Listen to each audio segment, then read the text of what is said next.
Speaking of, I wonder how much I've spent this month. Suddenly, when checking my credit card usage, an incredible amount showed up in the transaction history. Upon investigation, it was revealed that my husband had been lavishing gifts on his mistress, taking advantage of my carefree nature. He used my credit card to shower his mistress with whatever she wanted. Cheating on another woman using my credit card? You gotta be kidding me. I will get my revenge. Mark my words. My name is Catherine, 29 years old. Currently, I work as a freelancer. I've always disliked the idea of being an employee, so I chose the path of freelancing, where I could use my skills. I worked hard to get various certifications since I was in college. It was around that time that I met my husband, Bob. Bob and I went to the same college, and it seems he had always known about me. He fell for me while I was studying for my certifications in the college library. He asked me out many times, but I wanted to focus on my studies, so I kept turning him down throughout college. Still, he didn't give up, continued to woo me even after we started working, and eventually, I decided to date him. Afterward, I became a freelancer, and he started working for a regular company. After 3 years of working, we got married, and it was 4 years ago. And now we lead a somewhat unique married life. Generally, I work from home, but since I was never good at housework, Bob and I shared the chores. Thankfully, I have been getting a lot of work assignments recently. When I was on tight deadlines, Bob would take care of almost all the housework. One day, while I was working in my room, there was a knock on the door, and Bob called out, "Catherine, dinner's ready." "Ah, thank you. I'll wrap up in a bit." "Got it. I'll clean the bathroom while waiting for you to finish." "Much appreciated." "Thanks, Bob." "It's no problem. You're the one earning for us. Let me at least do the chores during busy times." "Okay, thank you." As my husband said, I do earn a considerable amount. Not to brag, but I earn more than triple what my husband does working for a regular company, so I cover most of our living expenses. If my husband pays for anything, it's the occasional dining out. I pay for everything from the apartment rent to utility bills. Friends who know about our lifestyle always exclaim, "That's unbelievable!" But I never really had any complaints, because I don't have any material desires. I mostly save the money I earn. I work because I enjoy it, not because I want money. So I didn't really mind carrying most of the financial load. And I even felt grateful to my husband, who understood and supported my way of working. Then, one day, while I was working at home, a package arrived. The contents of the package addressed to me was a brand new computer. Given my line of work, a computer is indispensable. I immediately finished setting it up and started working with a renewed spirit. During a break, a thought crossed my mind. Speaking of which, how much did this computer cost again? I bought it last month, and I've already thrown away the receipt. It's embarrassing, but I am quite a careless person and do not have a habit of keeping track of household expenses. I have no clue how much I'm spending each month. To check my card usage, I logged into my card company's app on my phone. Looking at the statement, which I hadn't done in several months, I thought, I'm not spending as much as I thought. This computer, by the way, was purchased with my main credit card. I have another credit card in my name, which is used for daily expenses and groceries, so my husband usually carries it around. I might as well check the usage of that card too. When I checked the statement on my phone, an unbelievable amount was displayed. What? $3,200? What the heck is this? The usage last month was a whopping $3,200. That's twice the price of the computer I bought. I quickly checked other months and found that between $2,000 and $4,000 had been charged in recent months. This can't just be from living expenses. To my surprise, most of the card usage was at high-end stores for women's items. I've never received any luxury brand items from my husband. I had never suspected my husband before, but this is too strange. No way. Is Bob having an affair? The shocking reality made my head spin. Despite the shock, curiosity got the better of me, and I began to meticulously check each statement. Looking in more detail, I found charges from a travel booking site. He seemed to be booking frequently on the site, spending a considerable amount on accommodations. With a sinking feeling, I quickly checked the calendar. Sure enough, a few days after using the travel site, my husband was always going on business trips. I don't want to believe it, but with all this evidence, it's hard to dismiss it as a misunderstanding. How could this happen? Why? With a poker face, was he lavishing his mistress with my credit card? But I guess I loved my husband more than I thought. I just couldn't believe it, and I wanted to deny it somehow. This might just be him fronting the company's travel expenses. Maybe he bought something to surprise me and is hiding it. As I thought of these unlikely possibilities, I tried to deceive myself for a few days. At my wit's end, I needed reassurance and ended up checking his phone while he was asleep. Praying, I opened his messaging app, and sure enough, there was evidence of him getting along well with a woman who seemed to be his mistress. "I'll buy anything for you. My workaholic wife is the one earning it. LOL. Bob, you're the best. I want Louis Vuitton's new bag next. Of course I'll buy it for you. Looking forward to our trip next month, too. The inn we stayed at last time was great, but next time we're going abroad.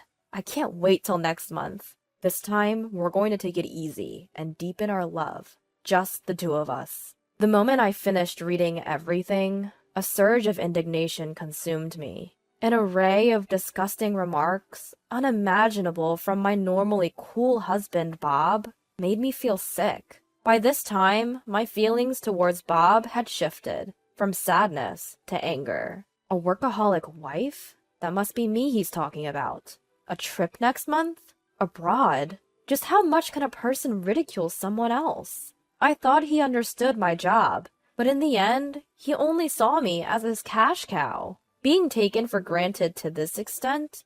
It's unforgivable. If he's thinking that way, well, I have my own idea too. And so, I decided to take my revenge on them. While checking their vacation schedule, I started preparing for my revenge. A week later, to prevent my revenge from being discovered, I was living as ordinarily as possible. Sure enough, when Bob came back from work, he started the conversation with an apologetic look. "Hey, I'm sorry for the sudden notice, but I have to go on a business trip abroad next month." Inside, I was thinking, gotcha. But I responded calmly. "A business trip abroad? That's unusual. You've always been on domestic trips."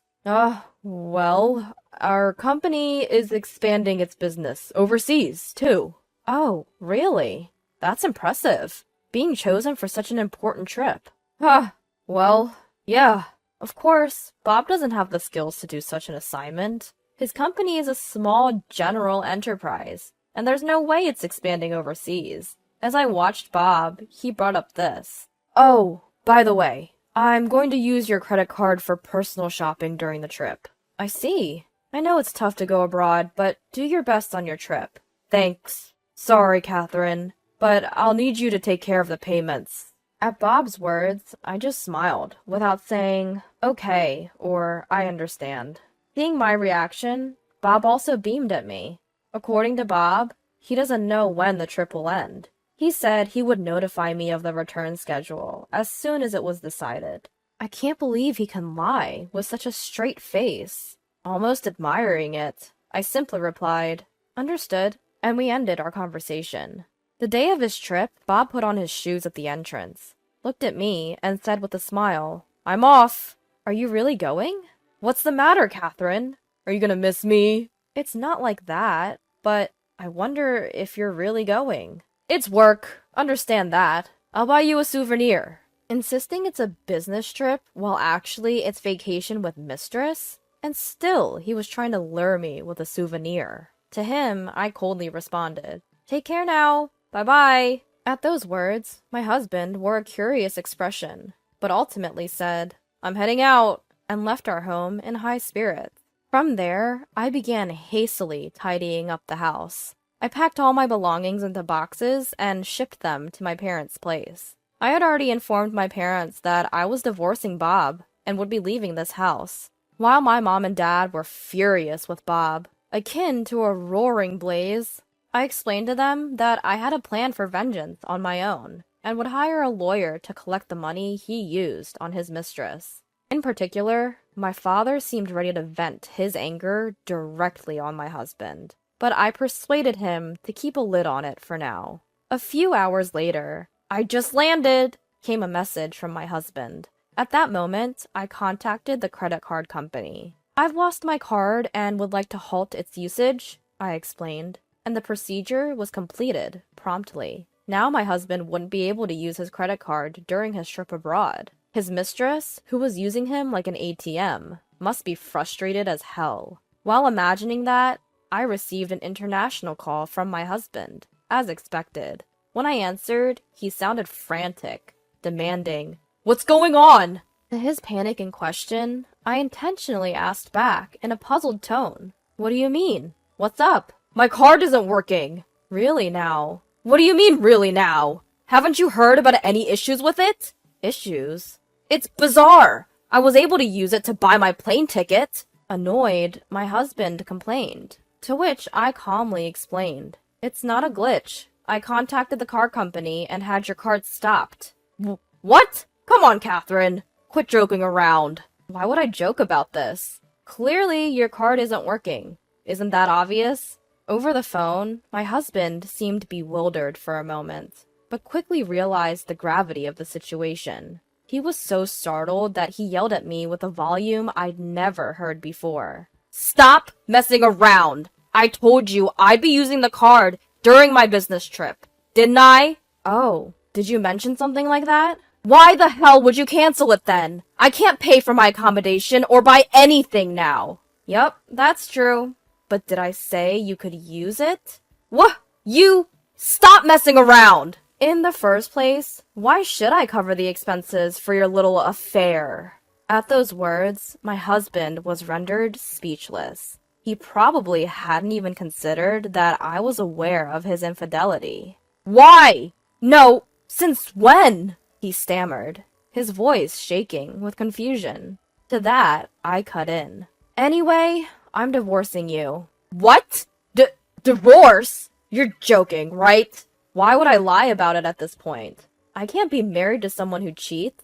"No! Wait! I didn't mean—" "Whatever your intentions are, it doesn't matter. I've already hired a lawyer, so if you need to talk to me about anything, go through him. Goodbye." As I went to hang up, my husband cried out in desperation, "Wait! Please!" It seemed he had finally caught on an important fact. His voice shaking, he pleaded with me. "What happens if the card is blocked? How am I supposed to get home?" "You finally realized?" "You mean, Catherine, you did it knowing all about it?" "Of course. Did you think I wasn't checking the credit card statements?" "No! No way!" My husband's alarmed voice must have reached his companion, because a woman's voice suddenly shrieks from the other end of the line. "Hey, what's going on?" And desperately, he was trying to calm her down. Just hang on a second. I'll sort this out." "And how do you plan on doing that if we can't get back to Japan? You're going to take responsibility for this. You're totally useless." He seemed terrified at the idea of their relationship falling apart. With a pleading voice, he begged me for help. "Please, Catherine! Please forgive me." "Forgive you? Not a chance." "Don't say that! Please! We won't be able to go back to Japan if things stay like this. You heard her, didn't you? Please, for my sake." "Huh? For your sake? Wow, you've never pleaded like that for me." He prioritizes his own security and that of his mistress over an apology to me. I had lost all patience with him and let him have it with some cold, hard words. Why should I spend my money on you and your lover? It's ridiculous, however you look at it. "But blocking my card is harsh. I'm overseas, you know. What am I supposed to do if I can't get back home? What about my job?" Are you serious? Before we talk about your job, how about an "I'm sorry"? How much more do you plan to insult me? I'm not working for the likes of you, you scum. "Catherine, please, calm down. Shut up. Just so you know, I won't forgive you, no matter what. I'll make you pay me back every penny you spent on her. I'll do whatever it takes to ruin you. Understand? So just stay out of my life forever, you cheating piece of trash." I hung up without waiting for a reply, blocked his number, and completely cut off all communication with him. Not long after, our divorce was finalized. He was initially resistant to the idea of divorce, but after a stern talk from his parents-in-law, he reluctantly agreed. I heard that after our call, he had a huge fight with his mistress at the airport. It turned out she had other men too, and she dumped him, getting money from her multiple suitors, and returned to Japan alone. Left behind, my ex-husband had no choice but to contact his parents and have them deposit money into his credit card account so he could return home. Word of their affair spread quickly around the office, as she also worked there. "Did you hear? Those two were having an affair. He's married too. How could he do that? I heard she's been seeing many men." "Seems like it. She moved on to another married man and dumped him, just like that." I have no sympathy for him. As a result, his mistress, a temp worker, got her contract terminated, and Bob was moved to a less relevant position at work. His salary dropped as well, making it a total mess for him. No matter how this turns out, I'm determined to have both of them pay me what they owe me in full. Of course, I intend to recover all the money that Bob has spent so far. I won't hear any excuses for not being able to pay. I'll do whatever it takes to squeeze every last penny out of them. They can regret their carefree affair as much as they want. As for me, I've moved back to my parents' house, and I'm living with them now. Once the issue of the damages is settled, I plan to live comfortably by myself. From now on, I want to dedicate myself entirely to the work I love.